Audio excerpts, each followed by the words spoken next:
เลยแนวกันเดียวนี่น้องมันได้ส่วนดอกไม้หาดีเก่งให้เนี่ยคนนั้นนะครับคนนั้นเนี่ยกำได้บ้านยาวๆค่ะเนาะตั้งแต่ทำดีๆนำน้อง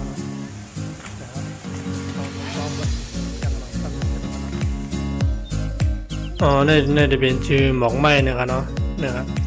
แต่ตีก็ติดกลางไว้ครับเนาะวันที่ในวันที่1ถึงวันที่12ปี2020นะครับเนาะวันที่นะครับเนาะนะครับมาเดี๋ยวจะมาครับเนาะกลางก็กลางนะครับเนี่ยตัวยาวๆครับเนาะพี่น้องเขาได้หันนำนะครับเนาะเลยมาเดี๋ยวมันต้องเลยครับเลยมาเดี๋ยวครับเนาะบ่ได้ว่าเลยในวิดีโอเนี่ยครับเนาะพอด้วยในวิดีโอเนี่ยดีใจนี้พี่น้องเขาต่อไปครับเนี่ยแต่วันนี้พี่น้องเราต่อไปครับไปครับเขาด้วยกันเนาะไปครับนำด้วยนำกันนะเขาจะเป็นชื่อหมอกไม้บ้านนะครับเนาะนะครับชื่อหมอกไม้เมี่ยวหนึ่งเหมือนกันนะครับสีหนึ่งเหมือนกันนะครับเนาะนะครับมาด้วยยาวๆตรงกันเนาะ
นะครับผมจะมาเซเว่นเก่งไฮนะครับเนาะ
นะครับเนี่ยก็ได้เป็นทางชนทางหมอกทางนาดีลงนะครับเนาะอันนี้ทางนาดีไว้ครับเนาะ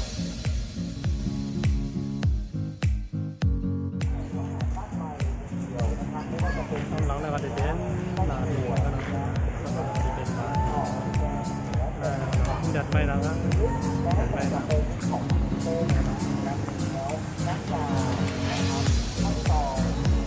ให้มันเลย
ดินนั่นก็เป็นที่บนไถแค่พังนะครับเนาะที่บนไถแค่พังก็นำหนาครับเนาะมาติดตื้อจะหมดครับ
ไม่สำคัญเนาะมาดีส่วนบอกสำคัญนะครับเนาะถ้าใครมาดีก็มาดีเลยครับวันที่1ถึงวันที่12เนี่ยครับเนาะมาดีด้วยจำมันครับเนาะมาด้วยคนไทยนะครับตอนนี้จอยพี่น้องครับตัวยาวๆแต่ต้องมาครับเนาะ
ครับได้ครับค่ะเดี๋ยวพี่น้องมาด้วยน้ำตก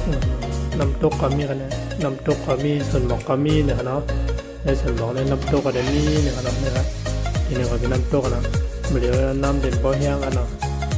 เอาข้าวน้ำวันดีแห้งเด่นน้ำก็ขยี้ไว้อยู่ขย่อมนะครับตัวยาวๆจะบอกนะ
นึกครับพี่น้องครับเดี๋ยวกันเลยมาเลย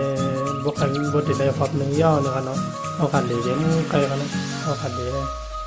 ในบุตรได้พบหนึ่งย่อกันนะคำว่าคำไปเลยจอดนะมาไปเจอจมันกันเนาะเอาขันเดี๋ยวไปกันนะไปเจอจมันย่อกันเนาะ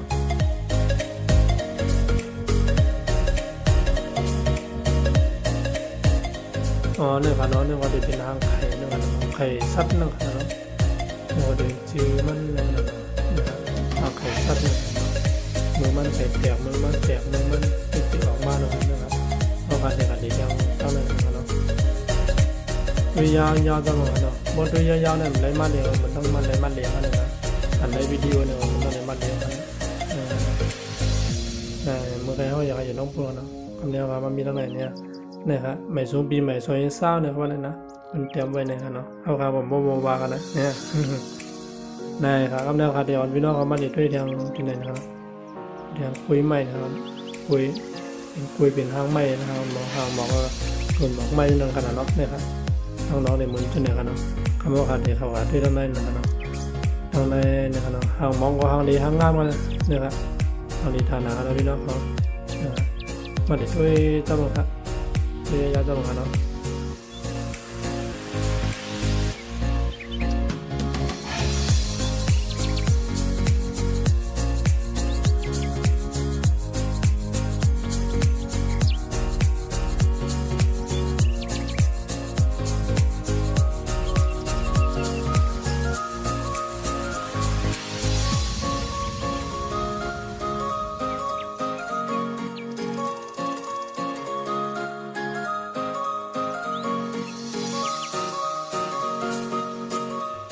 กำเนิดเขาอยู่ทางใต้เมืองไทยไทยในพี่น้องเขาทั้งกำเนิดนะครับเนาะ